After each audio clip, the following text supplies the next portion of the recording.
Good morning to everyone. Today we are going to learn something more regarding the Carnot cycle.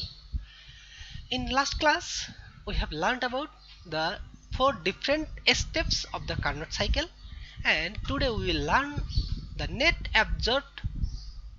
heat absorbed in one Carnot cycle. That means if we start from certain point and then after four different steps and we come back to the original position, then we complete one cycle. Now we will calculate how much heat is absorbed during a complete cycle in the Carnot cycle. Then we will try to find out the calculation of thermodynamic efficiency. For anything, efficiency is certain portion or percentage, যে আমি যে কোনো একটা জিনিস যে আমার কত percent profit হইলো সেটা বের করতে গেলে যে আমি একটা নির্দিষ্ট পরিমাণ টাকা হয়তো ব্যাংকে জমা রাখলাম, ব্যাংকে রাখার পরে সেখান থেকে আমার কতটা প্রফিট ব্যাংক থেকে মানে 100 টাকায় আমাকে কত টাকা প্রফিট দিল, তাহলে এটা হলো যে আমি 1 বছর টাকা রাখলে সেখান থেকে কতটা প্রফিট পাই, সেটা হলো আমাদের প্রফিট পার্সেন্টেজ। ঠিক একইভাবে যে আমরা একটা নির্দিষ্ট পরিমাণে এনার্জি সাপ্লাই করছি সেই কোনো একটা ইঞ্জিনে, ওই ইঞ্জিনটা তার কত পার্সেন্ট বা কত রেশিও হিসেবে কতটুকু কাজ করতে পারছে তা হলো তার এফিসিয়েন্সি। তাহলে আমরা থার্মোডাইনামিক এফিসিয়েন্সিটা ক্যালকুলেট করব।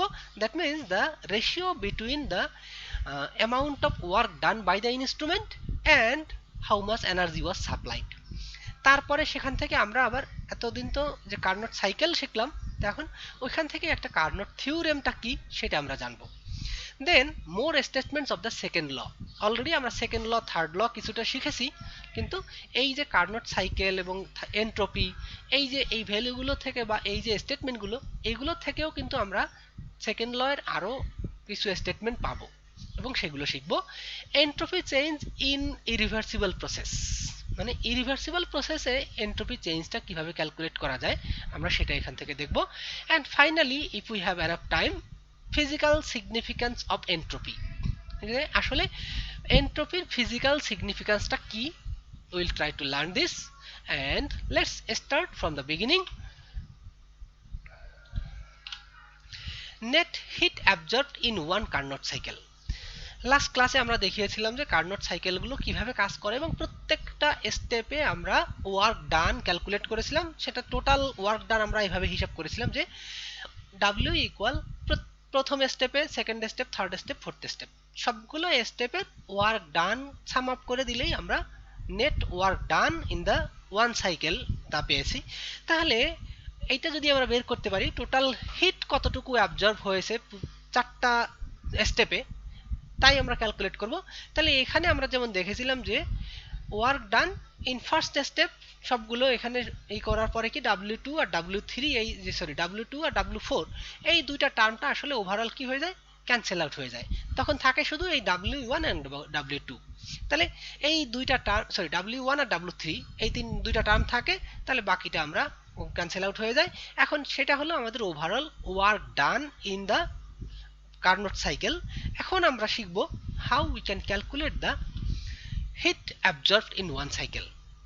If Q is the net heat absorb, মানে আমরা ধরে নিলাম যে ইনিশিয়াল যে টেম্পারেচারটা ছিল, মানে যে উত্তপ্ত একটা বস্তু, কারণ আমরা হিটটা অ্যাবজর্ব করবো কোত্থেকে, একটা হট সাবস্টেন্স, এবং আমাদের যে ইঞ্জিন থাকবে সেই ইঞ্জিনটা কাজ করার পরে কিছু পরিমাণ এনার্জি ও রিজার্ভারে ছেড়ে দিবে, মানে লোয়ার টেম্পারেচার কন্টেইনিং একটা সাবস্টেন্স যেটাকে আমরা রিজার্ভার হিসেবে বলি।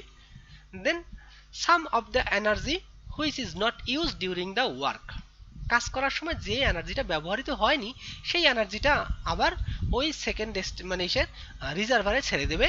তাহলে আমরা এই যে দুইটা মানে যে পরিমাণ হিট অ্যাবজর্ব করলো, মানে অথবা যে পরিমাণ হিট আমরা ইনিশিয়ালি নিয়েছি এবং যে পরিমাণ হিট ছেড়ে দিয়েছে, এই দুইটা ডিফারেন্স সেটা হলো কি কতটুকু পরিমাণ হিট ইউজ করা হয়েছে বা এনার্জিতে কনভার্ট করছে।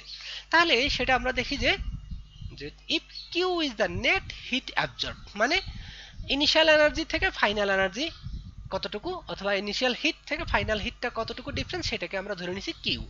তাহলে if Q is the net heat absorbed in the whole cycle, Q equal Q2 minus Q1, where Q2 is heat absorbed by the system in operation 1.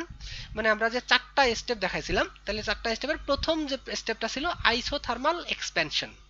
তাহলে আইসোথার্মাল এক্সপ্যানশনের সময় যে প্রসেসটা হয়েছিল সেখানে যে পরিমাণ, কারণ আমরা বলেছিলাম আইসোথার্মাল এক্সপ্যানশন মানে কি, আইসোথার্মাল সেখানে তাপমাত্রার কোনো পরিবর্তন হবে না, শুধুমাত্র বাইরের থেকে কিছু পরিমাণ হিট অ্যাবজর্ব করে ওর ভলিউমটা বৃদ্ধি পাবে। তাহলে সেক্ষেত্রে আমরা Q1 পরিমাণ হিটটা হয়, আর Q2 is the heat absorb by the system in operation 1। তাহলে 1 নম্বর অপারেশনে Q2 পরিমাণ হিট অ্যাবজর্ব হয়েছে সেটা আমরা ধরে নিলাম।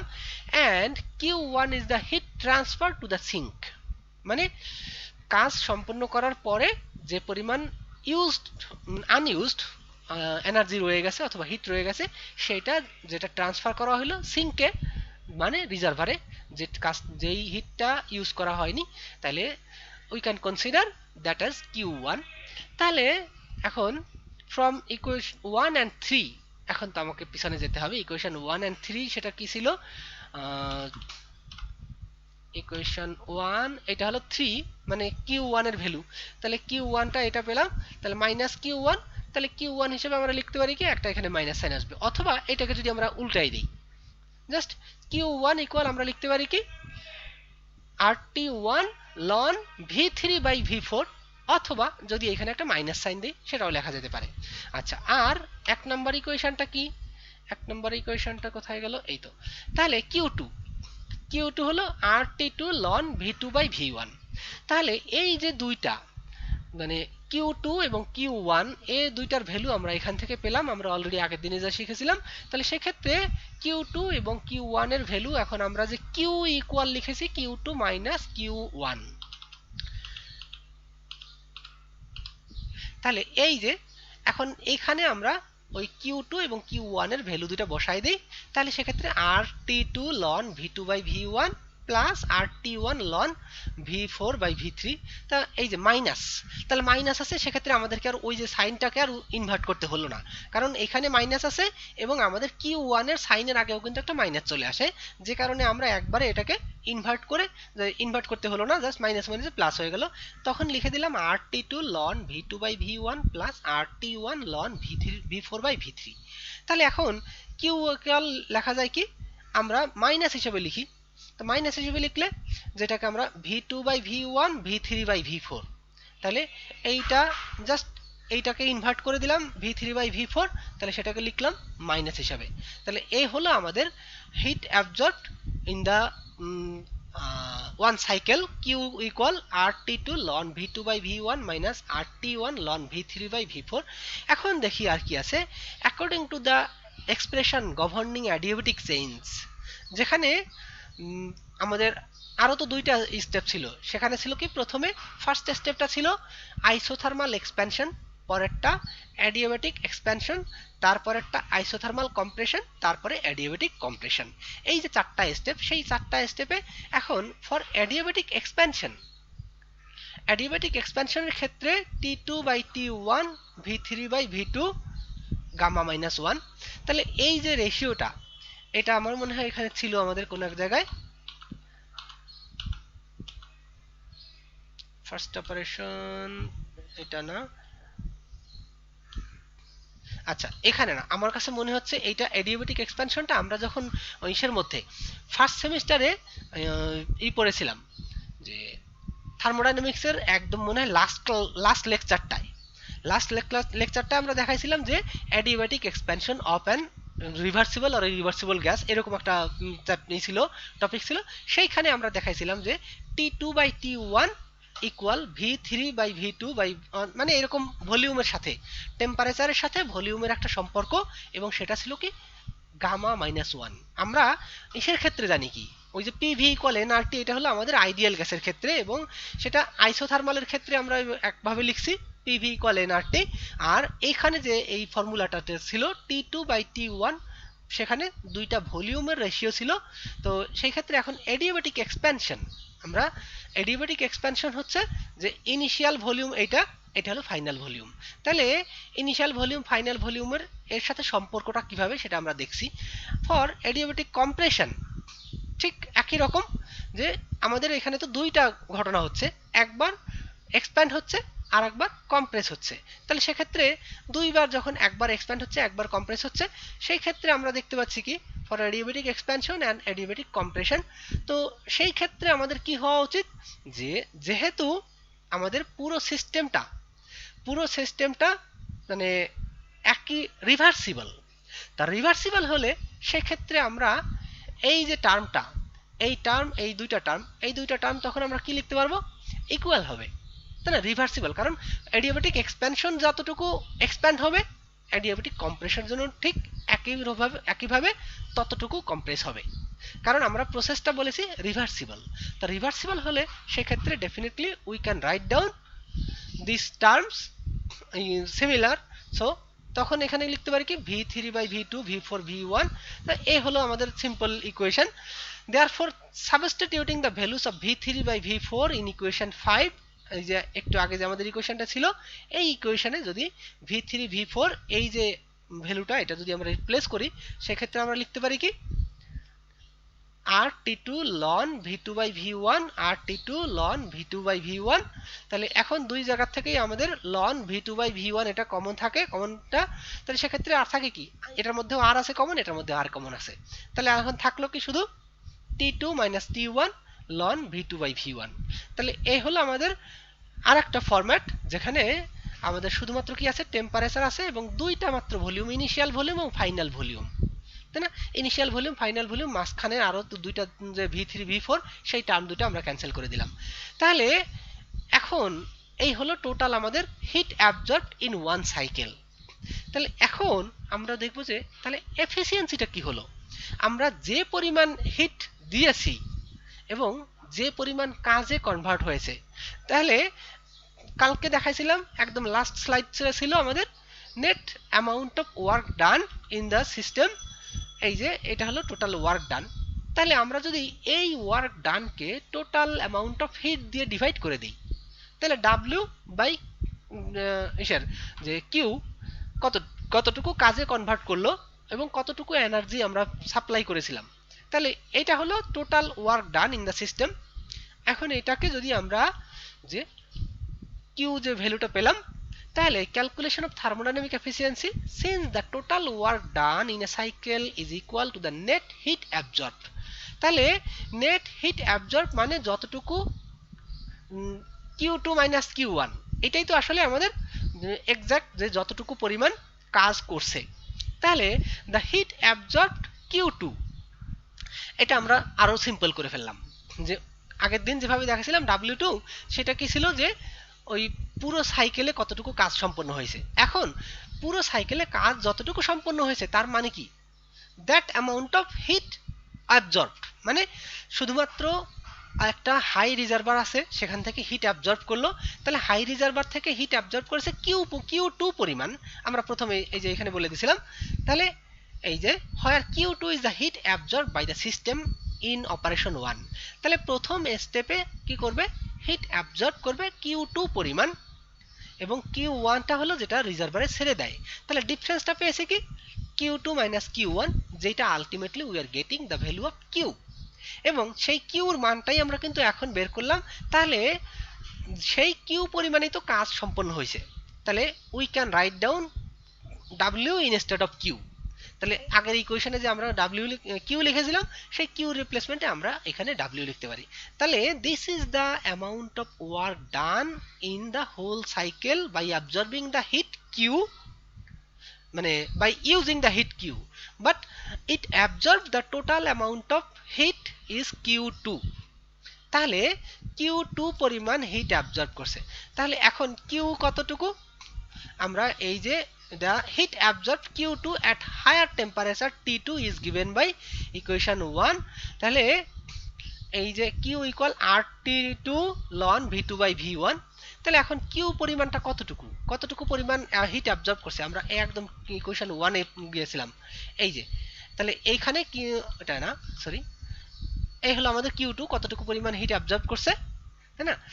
তাহলে সেক্ষেত্রে এখান থেকে পেয়ে গেলাম আমরা total amount of heat absorbed Q equal okay yes okay Q equal RT2 ln V2 by V1 এই টার্মটা পেলাম। এখন আমরা এই যে এই কিউ আর কিউ2 অথবা W বাই কিউ2 এটা ডিভাইড করে দেই, তাহলে জাস্ট যা মাল্টিপ্লাই করো ডিভাইড করো টার্মগুলো, ওভারঅল ফাইনালি কি আসছে W by Q two equal T2 minus T1 by T2।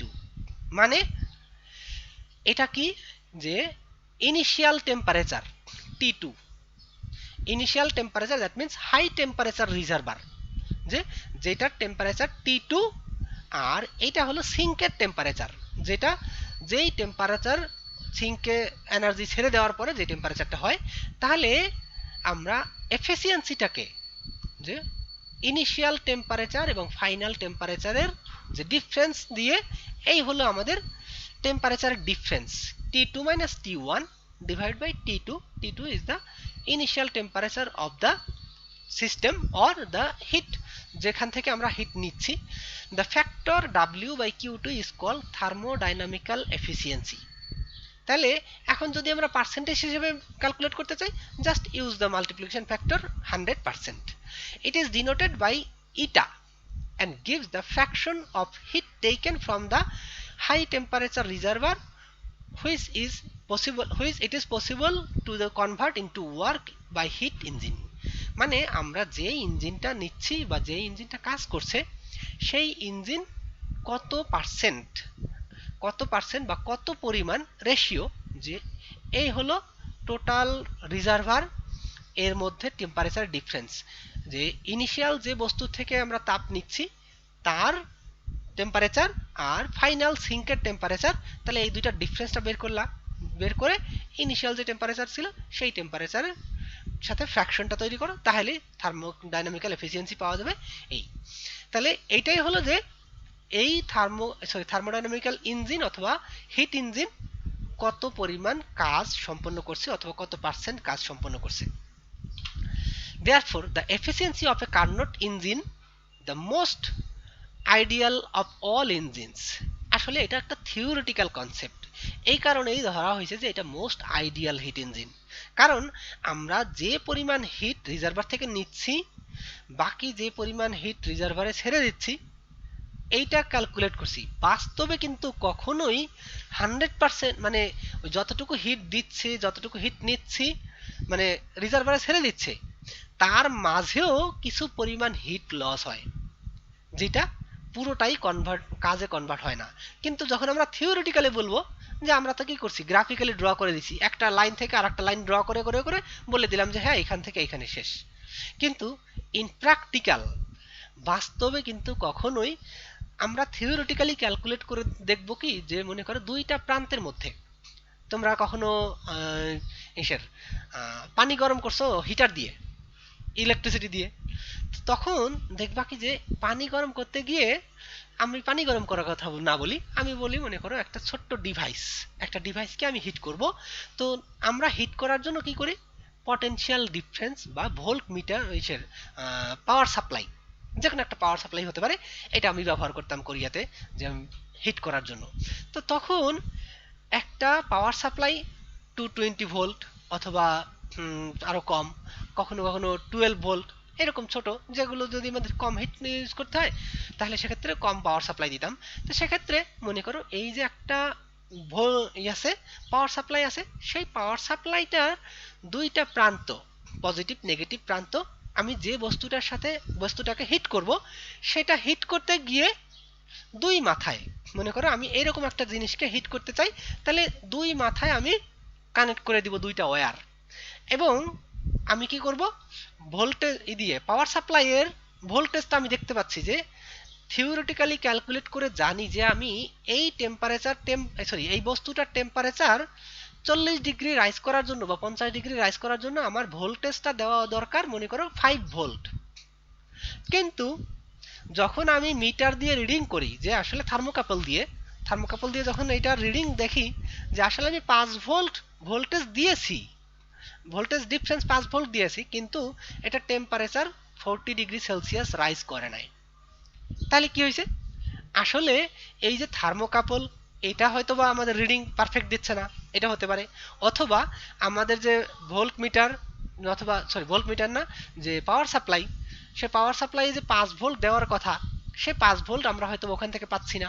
Even এমনও আছে যে এই 5 ভোল্ট আমাদের পুরোপুরি হিট প্রডিউস করছে না, যে কারণে আমরা 40°C তাপমাত্রাটা পাচ্ছি না। তাহলে কি করতে হবে, আমাকে ওই 5 ভোল্টের জায়গায় হয়তো বা 5.5 ভোল্ট অথবা 6 ভোল্ট করতে হবে, ভোল্টেজ ডিফারেন্স দিতে হবে, তখন হয়তো বা টেম্পারেচার রাইজ 40°C হবে। তাহলে যেই কথাটা আমি বলছি যে আমরা এইখানে থিওরিটিক্যালি দেখলাম যে আসলে এটা 100% মানে পারফেক্ট হিট ইঞ্জিন, যে কার্নোট ইঞ্জিন যেটা বলছি, যে ইনিশিয়াল পজিশন থেকে ফাইনাল পজিশনে আবার ফিরে আসতে ও যতটুকু পরিমাণ হিট অ্যাবজর্ব করছে সেটাই টোটাল কাজে কনভার্ট করছে।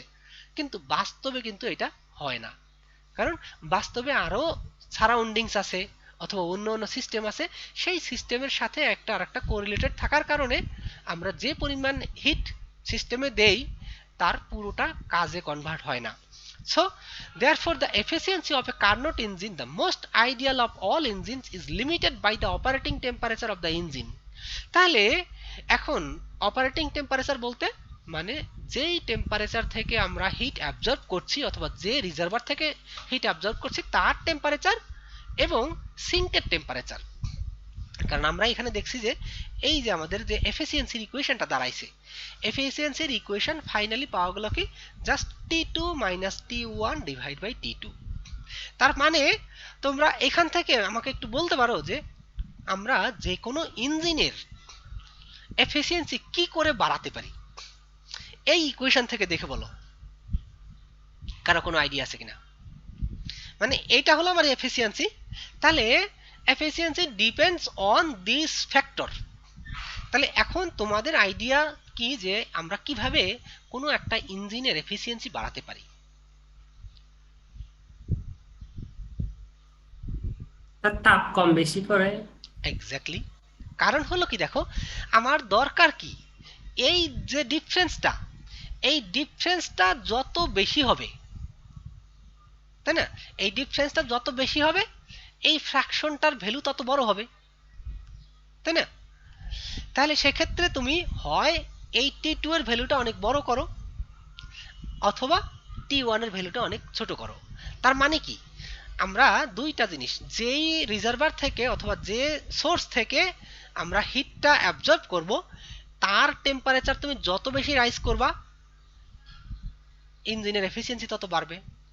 অথবা যদি সিঙ্কের টেম্পারেচার আমরা জিরোর কাছাকাছি নিতে পারি, মানে রিজার্ভার মানে যে রিজার্ভার ওটা কি জাস্ট যে পরিমাণ হিটটা কাজে পরিণত হচ্ছে না তার টেম্পারেচার সেই কাজটা বা সেই এনার্জিটা সিঙ্কে ছেড়ে দেবে।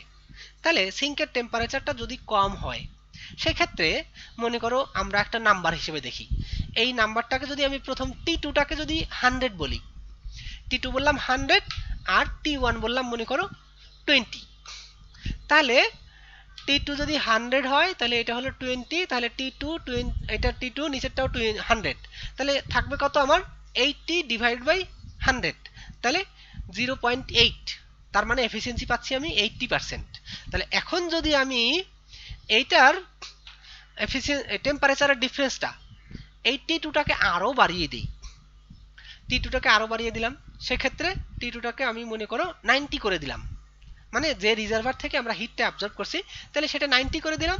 আর সরি এটা কত 100 বলেছিলাম ইনিশিয়ালি, তাহলে একটু বাড়িয়ে দেবো, তাহলে 110 বলে দিলাম, তাহলে 110 হলো 110, আর সিঙ্কের টেম্পারেচার যা ছিল তাই থাকলো 20, তাহলে এখন হলো কত 90, ডিফারেন্সটা হলো 90 আর ডিভাইড বাই 100 এন্ড কত 110, তাহলে 90 ডিভাইড বাই 110, তাহলে এখন আসলো 81.8%, মানে 82%, সোজা কথায়।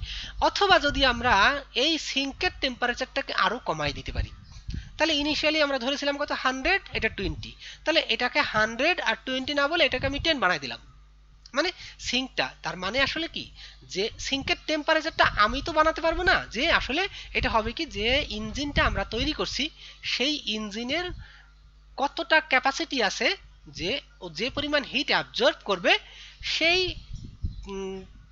হিটটা কাজে কনভার্ট করার এফিসিয়েন্সিটা কত, তার উপরে ডিপেন্ড করেই কিন্তু সিঙ্কের তাপমাত্রাটা ডিপেন্ড করবে। সেক্ষেত্রে আমরা শুধু এখানে মেজার করতে পারি যে আমার অ্যাবজর্বারের বা সোর্সের টেম্পারেচার আর সিঙ্কের টেম্পারেচারটা কত। The temperature of the sink will depend on the efficiency of the engine, যে আসলে ইঞ্জিনটা কত ভালো কাজ করে, যে তার উপরে ডিপেন্ড করে কিন্তু সিঙ্কের টেম্পারেচার। কারণ যদি দেখা যায় যে ওই ইঞ্জিনটা মাত্র 10% বা 20% কাজ কনভার্ট করতেছে, তাহলে সেক্ষেত্রে এই T2 এবং T1 it will be very close. That means এই T2 মাইনাস T1 এর ভ্যালুটা তখন অনেক বড় একটা না হবে, যে ডিফারেন্সটা তখন কি হবে, মানে বড় একটা নাম্বার হবে, সরি বড় না, যে T2 মাইনাস T1, তাহলে দুইটা কাছাকাছি যদি হয় তাহলে খুব ছোট একটা নাম্বার হবে।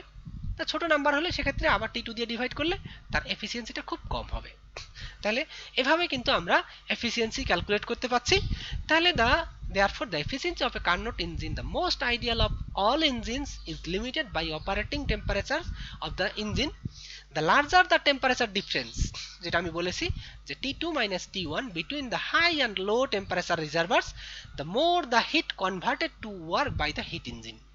তাহলে এই যে টেম্পারেচারের ডিফারেন্স যদি বেশি হয় সেই ক্ষেত্রে আমাদের যে ইঞ্জিনটা কাজ করছে তার এফিসিয়েন্সিটা অনেক বেশি। For a given temperature of the high temperature reservoir, the lower the temperature of the sink. এখন যদি একটা নির্দিষ্ট রিজার্ভারের মানে যে সোর্সের টেম্পারেচার যদি ফিক্স থাকে, যেটা আমি অলরেডি বলেছি, যদি সোর্সের টেম্পারেচার ফিক্স থাকে, then if the temperature of the reservoir, that mean সিঙ্কের টেম্পারেচার যদি কম হয় তাতেও কিন্তু এফিসিয়েন্সি বাড়তে পারে। কারণ আমরা চাই আসলে T2 মাইনাস T1 এর ভ্যালুটা যাতে বড় হয়, so that we can get the fraction even bigger. The greater will be the efficiency of the machine, তার মানে সিঙ্কের টেম্পারেচার যত কম হবে তার এফিসিয়েন্সি তত বেশি হবে। Similarly, for a given temperature of the sink, the efficiency will be increased by using high temperature of the source reservoir. তাহলে source রিজার্ভারের টেম্পারেচার তুমি হাই করতে পারো, অথবা সিঙ্কের টেম্পারেচার যদি লো হয়, then will get higher efficiency of that engine. এখন আমরা কার্নোট থিওরেমটা কি, কার্নোট সাইকেলটা তো এতদিন পড়লাম, তাহলে এখন কার্নোট থিওরেমটা কি, এফিসিয়েন্সির ইকুয়েশনটা আমরা এখান থেকে দেখলাম। তাহলে এখন একটা জিনিস আমরা চিন্তা করি যে যদি কোনোভাবে if we can produce a system where the temperature of the sink is 0, মানে এইখানে কোনো হিট রিমুভ করে না বা কোনো হিট রিলিজ করা দরকার হয় না, তখন কি T2 and এই যে T2 ডিভাইড করলে 1 মানে 100%, কিন্তু বাস্তবে কিন্তু এটা কখনোই সম্ভব হয় না। দিস রেজাল্ট উই হ্যাভ শোন above the efficiency. This result deduced for a perfect gas depends upon the temperature limits between which the cycle operates. তাহলে আমাদের সাইকেল অপারেশনের যে টেম্পারেচারের লিমিটটা, আপার লিমিট লোয়ার লিমিট, তাহলে it is independent of all other factors. তাহলে অন্য আর যে বিষয়গুলো এর ভিতরে আছে তার কোনো কিছুর সাথেই কিন্তু এর এফিসিয়েন্সিটা নির্ভর করছে না, শুধুমাত্র হাই টেম্পারেচার রিজার্ভার সোর্স আর সিঙ্কের টেম্পারেচার, এই দুইটা টেম্পারেচারের মধ্যে এই ইঞ্জিনের এফিসিয়েন্সিটা ডিপেন্ড করে, অন্য কোনো কিছু না। তাহলে তুমি সেক্ষেত্রে এখন কি ধরনের মেশিন তৈরি করলা, কোন ধরনের মেশিন মানে কি দিয়ে তৈরি করছো, কয়টা পুলি ব্যবহার করছো, কয়টা হুইল ব্যবহার করছো, এগুলো আমার কোনো ম্যাটার করে না। শুধুমাত্র কিসের উপরে ডিপেন্ড করে, দুইটা টেম্পারেচার, যে ইনিশিয়াল টেম্পারেচার এবং ফাইনাল টেম্পারেচার। এই যে আমরা কার্নোট থিওরেম থেকে বিষয়টা দেখলাম। তাহলে it is independent of all other factors. Thus, Carnot stand an important relation known as the Carnot theorem is stated that every perfect engine working reversibly between the same temperature limits has the same efficiency whatever the working substance. মানে তুমি কি সেই মেশিনটা ইঞ্জিনটা কি তুমি 5টা পুলি দিয়ে বানালা, না 4টা চাকা দিয়ে বানালা, না ওই লোহার দিয়ে বানালা, না তামা দিয়ে বানালা, ইট ডাজন্ট ম্যাটার। ম্যাটারটা কি করে, জাস্ট তোমার ইনিশিয়াল যে রিজার্ভার বা সোর্সের যে টেম্পারেচার এবং সিঙ্কের টেম্পারেচার, এই দুইটা টেম্পারেচারের ডিফারেন্সটা যেমন হবে তার উপরে ডিপেন্ড করবে যে আসলে।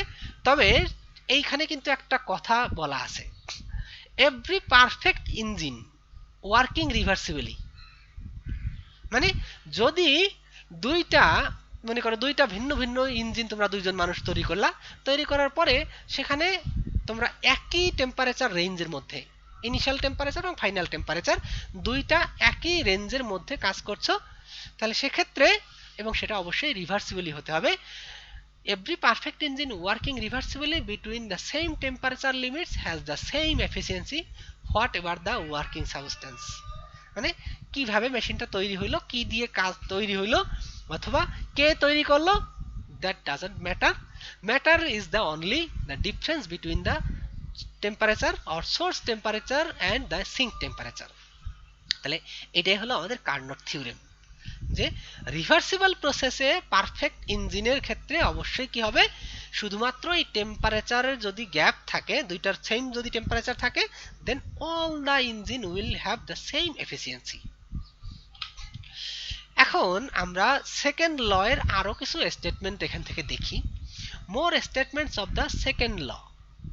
সেকেন্ড ল এর একটা স্টেটমেন্ট আমরা শিখেছিলাম কি, যে total entropy of the universe is increasing, মানে সেখানে এভাবে বলেছিলাম যে হয় ইনক্রিজ করবে, না হয় জিরো, মানে জিরো থাকবে, but it can not be never negative, কখনোই নেগেটিভ হতে পারে না। মানে সারা দুনিয়ার প্রত্যেকটা বস্তুই এলোমেলো থাকতে পছন্দ করে, জামা কাপড় থেকে শুরু করে মানুষ পর্যন্ত প্রত্যেকটা জিনিসেই এলোমেলো বা ডিসঅর্গানাইজড অথবা নন অর্গানাইজড ফর্মে থাকার একটা টেন্ডেন্সি। যে কারণটা কি, যে নন অর্গানাইজড ফর্মে এন্ট্রপিটা সবচেয়ে বেশি থাকে, এবং সেই কারণে কিন্তু প্রত্যেকটা বস্তু এটা নন অর্গানাইজড ওয়েতে থাকতে চেষ্টা করে। আচ্ছা, তাহলে আমাদের এফিসিয়েন্সির যে ইকুয়েশনটা সেটা আবার একটু ইউজ করি, W by Q two T2 minus T1 by T2, অথবা একটু আর একটু সাজাই লিখলাম just 1 minus T1 by T2, এই ফরম্যাটেও লিখতে পারি আমরা। তাহলে এখন একটা জিনিস চিন্তা করো, যে এভিডেন্টলি এই হলো আমাদের এফিসিয়েন্সি, মানে এটা হলো এফিসিয়েন্সি, যে কোনো একটা ইনস্ট্রুমেন্টের এফিসিয়েন্সি সেটা কত, যে সব সময় এই টেম্পারেচারের বা এই যে সিঙ্কের টেম্পারেচার এবং T2 এই দুইটার যদি কোনো ভ্যালু থাকে, অ্যাটলিস্ট যদি পজিটিভ কোনো ভ্যালু থাকে, definitely you will have the value of efficiency less than 1, একের থেকে ছোট হবে। কারণ 1 থেকে যত যে নাম্বারই সাবট্রাক্ট করো না কেন, 0.1 বা 0.5 অথবা 5 10, সরি যাই ডিফারেন্ট করো না কেন, সাবট্রাক্ট করো 0.1 থেকে শুরু করে অথবা 0.001 এর যে কোনো নাম্বার, তাহলে সেটা কি হবে, definitely you will get a number which is less than 1। So evidently the W by Q2 will be less than 1, that means the efficiency of that engine will be less than 100%. That means there is no way that you can prepare a heat engine which have the efficiency 100%. তাহলে আমরা সেই কথাটা একটু ঘুরিয়ে ফিরিয়ে বলবো, যেটা Lord kelvin বলছে, যে দেখো evidently W by Q2 is less than 1 or Q2 is greater than W। সেক্ষেত্রে আমরা এখানে দেখতে পাচ্ছি কি, যে Q2টা সবসময়, মানে এই যে W পরিমাণ, W থেকে Q2টা সবসময় বড় হবে। This means that the heat transferred by a spontaneous process is never completely converted into work. তাহলে কোনো একটা স্পন্টেনিয়াস প্রসেসের মাধ্যমে যদি যে পরিমাণ হিট ট্রান্সফার হয়, এটা কখনোই 100% কাজে কনভার্ট হতে পারে না। This means that heat transferred by a spontaneous process is never completely converted into work. If so, W by Q2 would be 1. যদি তাই হতো সেক্ষেত্রে এই W by Q2 মানে এই টার্মটা, অথবা এই যে এইখান থেকেও আমরা, অথবা এটাও যদি বলি, তাহলে এই দুইটা টার্ম যদি ইকুয়াল হয়ে যায়, সরি ইকুয়াল না, এই যে কোন এই সিঙ্কের টেম্পারেচারটা যদি 0 হয়ে যায়, শুধুমাত্র তখনই কিন্তু আমরা এই ভ্যালুটা 1 পেতে পারি। কিন্তু বাস্তবে এমন কোনো ইঞ্জিন সম্ভব না। This leads to another statement of the second law which has been given by Lord Kelvin. So it is impossible to take heat from a hotter reservoir and convert it completely into work by a cyclic process without transferring a part of heat to a cooler reservoir.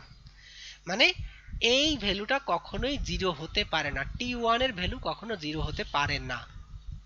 মানে যদি তুমি একটা spontaneous প্রসেসের মাধ্যমে কিছু পরিমাণ hit absorb করো বা কোনো একটা সিস্টেম অ্যাবজর্ব করে, definitely it will throw away some of the heat to a sink. That means it can not convert the total heat into work. So it is impossible to take heat from a hotter reservoir and convert it completely into work by a cyclic process without transferring a part of heat to a cooler reservoir. তাহলে ঠান্ডা কোনো রিজার্ভারে এটা temperature heat transfer করতে পারে না, যে মানে cooler রিজার্ভারে এটা জিরো টেম্পারেচার হতে পারে না, মানে 100% এফিসিয়েন্সি যুক্ত কোনো ইঞ্জিন আমরা পাবো না। This statement recognizes the fact that the heat engine could never be 100% efficient. মানে দুনিয়াতে কোনো ধরনের ইঞ্জিন, হিট ইঞ্জিন বলো আর যে ইঞ্জিনই বলো না কেন, কখনোই তার এফিসিয়েন্সি 100% হতে পারে না। Since some heat must be returned to a low temperature reservoir, মানে মিনিমাম একটা ভ্যালু, ন্যূনতম কিছু পরিমাণ এনার্জি লো টেম্পারেচার রিজার্ভারে ছেড়ে দিতেই হবে। মানে ছেড়ে দিতেই হবে এমন কথা নাই, কিন্তু ছেড়ে দেয়। কারণ হলো কি, আমরা আজ পর্যন্ত এমন কোনো ডিভাইস তৈরি করতে পারিনি যেই ডিভাইস 100% এফিসিয়েন্টলি কাজ করে। যদি 100% এফিসিয়েন্টলি কাজ করতো, then the temperature of the sink would be zero. So another statement of the second law was given by Clausius. It is impossible for a cyclic process to transfer heat from a body at lower temperature to one at a higher temperature without at the same time converting some work to heat. মানে ঠান্ডা কোনো বস্তু থেকে সহজে কোনো হটার বস্তুতে heat transfer করা সম্ভব না, যদি কিনা আমরা বাইরের থেকে কোনো কাজ সম্পন্ন না করি। তাহলে বোঝা গেল যে আমরা এখানে যে কথাগুলো বলছি, যে এই হিট ইঞ্জিনের এফিসিয়েন্সি আমরা যেভাবে বের করলাম, সেখানে দেখলাম কি কখনোই এই এফিসিয়েন্সি 100% হতে পারে না। সেক্ষেত্রে 100% হতে পারে না মানে 100-এর উপরে তো কোনো প্রশ্নই আসে না, 100%ই হতে পারে না। কিন্তু যদি আমরা এইভাবে চিন্তা করতাম যে লো টেম্পারেচার সাবস্ট্যান্স থেকে, লোয়ার টেম্পারেচার সাবস্ট্যান্স থেকে যদি কোন হিট হায়ার টেম্পারেচার কোনো বস্তুতে আমরা দেই, তাহলে সেটা কি হয়? যেমন আমি কোনো এক ক্লাসে বলেছিলাম যে যখন আমরা আইস তৈরি করি, এই যে ইঞ্জিনগুলো, বিভিন্ন জায়গায় আইসের ফ্যাক্টরি আছে, সেই ফ্যাক্টরিগুলো, ইন্ডাস্ট্রিগুলো কি করে, ইলেকট্রিসিটি ইউজ করে এখানে যে পানিটার টেম্পারেচারটাকে অনেকটাই লো করে ফেলে। তো যদি অটোমেটিক্যালি হইতো যে পানিটার, মানে আমরা যে পানির যে এনভায়রনমেন্টটা আছে, মনে করো আমরা নিচের থেকে, মানে সমুদ্র থেকে বা নদী থেকে বা পুকুর থেকে, যেখান থেকে হোক না কেন, পানিটা তুলে রেখে দিলাম একটা জায়গায়, সেক্ষেত্রে এটা কিন্তু বরফ হবে না। কারণ কি? কারণ হলো যে অটোমেটিক্যালি একটা হটার সাবস্ট্যান্স থেকে হিট কোল্ডার সাবস্ট্যান্সে যেতে পারে, কিন্তু উল্টা ঘটনা হয় না। সে কারণে আমাদেরকে কি করতে হয়, বাই ফোর্স মানে বাই পারফর্মিং সাম ওয়ার্ক, কিছু কাজ করে আমাদেরকে এইটা করতে হয় যে কোল্ডার সাবস্ট্যান্স থেকে হিট হটার সাবস্ট্যান্সে নিতে হয়, by performing some work, by flowing some electricity through the some device. তাহলে this statement recognizes that the heat flows spontaneously from hot objects to cold objects, and to get it flow in the opposite direction we have to spend some work. তাহলে এই যে স্টেটমেন্টগুলো যেটা দেখলাম, এখানে সরাসরি যে কথাটা বলছে যে কখনোই ঠান্ডা বস্তু থেকে উত্তপ্ত বস্তুতে হিট স্পন্টানিয়াসলি ট্রান্সফার হতে পারে না। আদার ওয়ে যদি বলি, যে সবসময় কি হয়, যে হট সাবস্ট্যান্স থেকে কোল্ড সাবস্টেন্সে বা হটার সাবস্টেন্স থেকে কোল্ডার সাবস্টেন্সে স্পন্টেনিয়াসলি হিট ট্রান্সফার হয়। এখন একটা ছোট্ট প্রবলেম দেখি যে কোনো একটা ইঞ্জিনের এফিসিয়েন্সিটা বের করার জন্য an engine operating between 150 degree Celsius and 25 degree Celsius, that means এটা হলো তোমার সোর্সের টেম্পারেচার আর এটা হলো সিঙ্কের temperature, takes 500 joule heat from a high temperature reservoir। তাহলে এইটা হলো 150 থেকে 25 ডিগ্রি সেলসিয়াস, এটা হলো টেম্পারেচার ডিফারেন্স।